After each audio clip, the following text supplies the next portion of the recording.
नाज़रीन, वज़ीर आज़म इमरान खान अॼु सॼे मुल्क में हिक जहिड़े तालीम निसाब जो ऐलान कंदो। सिंध सरकार वफ़ाक़ जे निसाब खे मञण खां इनकार करे छॾियो आहे।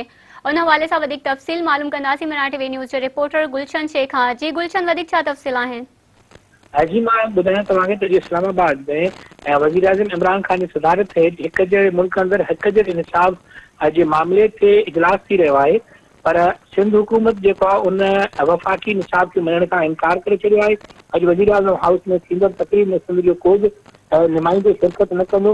हिन मां तव्हांखे ॿुधायां तक़रीब में शिरकत लाइ सिंध जो तालीम वारे वज़ीर, सेक्रेटरी ऐं ॿियनि जेको आहे ऑफिसरनि खे शिरकत जी दावत हुई, पर हुननि मञण खां इनकार करे छॾियो आहे। सिंध हुकूमत बि हुननि खे रोके छॾियो आहे।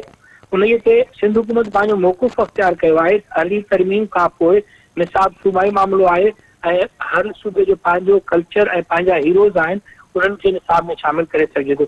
इन हवाले सां सैयद सरदार शाह जे हवाले सां मां तव्हांखे ॿुधायां त उन चयो आहे त यकसां तालीमी निसाब खे पहिरियां ई जेको आहे त सिंध रद्द करे चुकी आहे ऐं उन ते केतिरा ई तहफ़ुज़ात आहिनि ऐं तालीम मुकमिल सूबाई मामिलो आहे ऐं उहो सूबाई हुकूमत ई तय करे सघे थी। इन ई करे जेको हिकु जहिड़ो सॼे मुल्क में निज़ाम राज कयो थो वञे, सिंध जेको आहे उन पोज़ीशन में कान्हे का।